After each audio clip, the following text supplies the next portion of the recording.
Hey Pop-Tarts, back for the Quarantine Read Aloud series, chapter book edition. Today we are going to read chapter 5 of Beverly Cleary's The Mouse in the Motorcycle, copyright 1965. Chapter 5, Adventure in the Night. When Ralph had mastered riding the motorcycle on the threadbare carpet, he went bumping over the roses on the less warm parts, under the dresser and the bedside table. That was fun, too. "Hey," whispered the boy, "come on out, where I can see you." Ralph shot out into the moonlight, where he stopped, sitting jauntily on the motorcycle with one foot resting on the floor.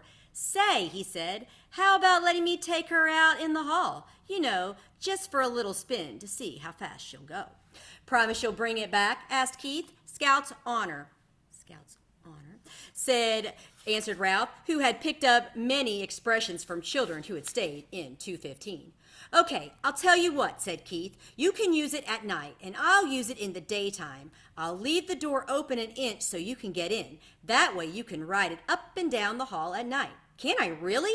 This was more than Ralph had hoped for. "Where do you want me to park it when I come in?" he asked. "Someplace where the maid won't step on it," answered the boy.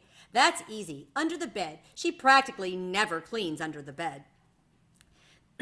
"Yes, I know," agreed Keith. "I looked there. There are a lot of dust mice back there." "Please," Ralph pained. "Oh, sorry," said the boy. "That's what my mother calls bunches of dusty fluff under the bed."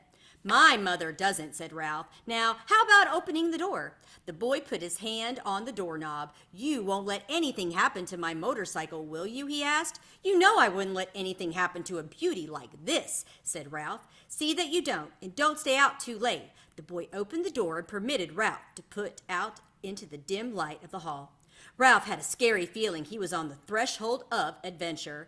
There were no beds or chairs for him to dart under in case of danger. The floor creaked. Someone was snoring in 214 across the hall. Outside in the pines, an owl hooted, sending prickles up Ralph's spine. Ralph controlled the trembling of his paws while he hesitated outside the door to consider the possibilities of the hall, which was carpeted down the center, leaving two smooth highways of bare floor on either side along the baseboards.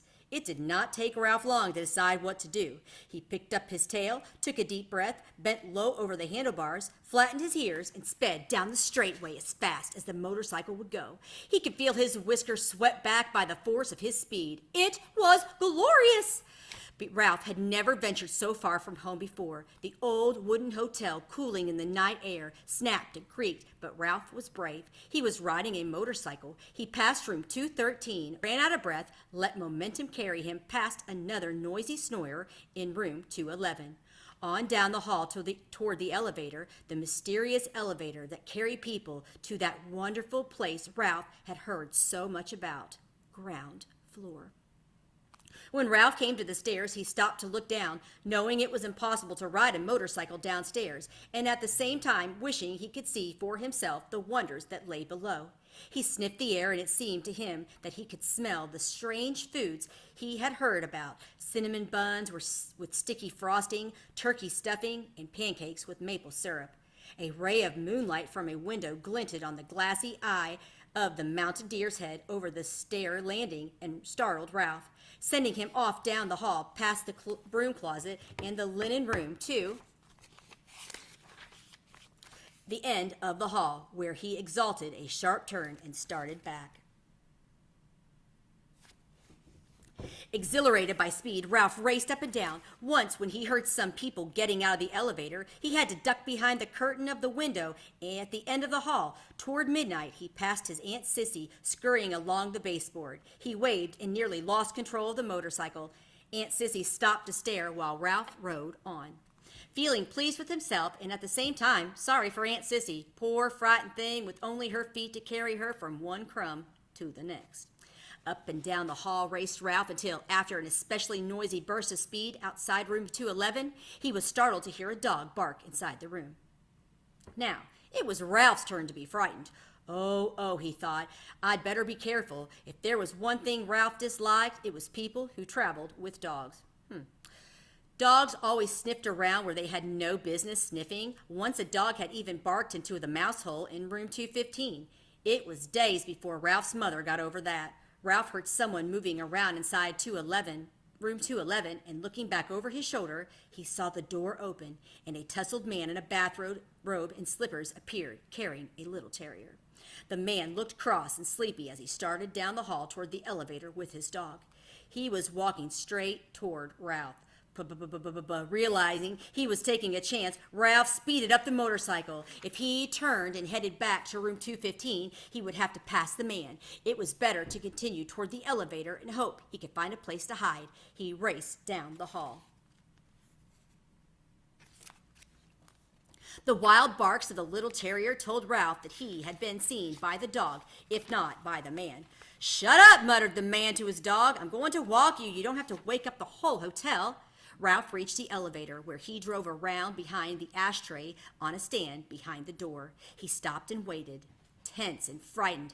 Outside, an owl hooted, was silent, and hooted again. And a sudden breeze rattled windows and banged a door. Ralph's teeth began to chatter.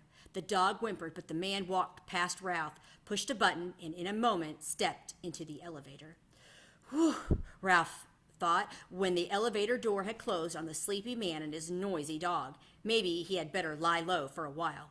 In a few minutes, the elevator returned to the second floor. As the man stepped out, the little dog looked over his shoulder and spied Ralph parked behind the ashtray stand.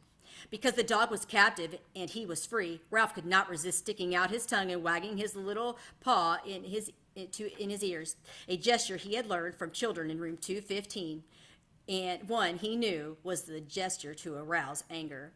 "Let me at him," barked the little terrier. "Cut it out," grumbled the man, fumbling the doorknob of room 211, while Ralph, a daredevil now, rode in a giddy circle around the ashtray stand. He had a feeling of cockiness he had never known before. Who said mice were timid? Ha!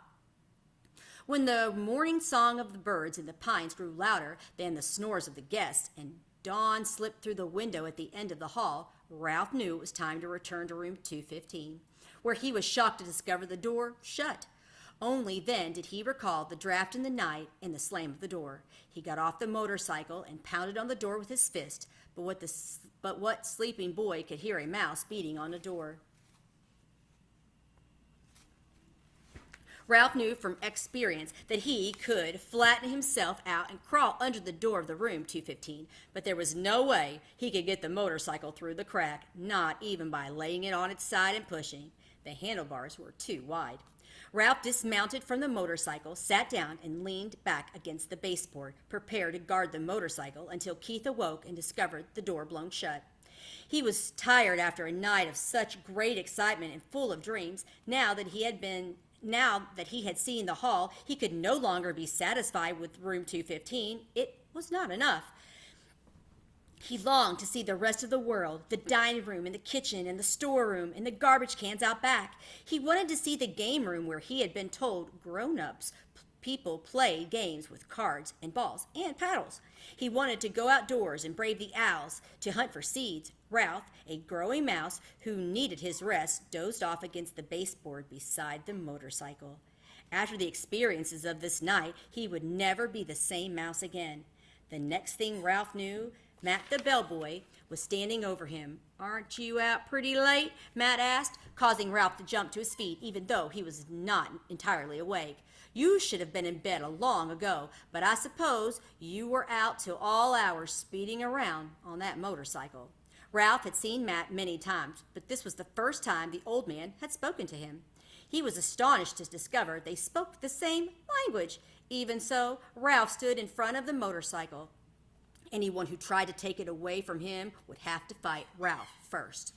"Nice little machine you got there," remarked Matt. "Kind of wish I was young enough to ride one myself. Must be fun speeding along making all that noise."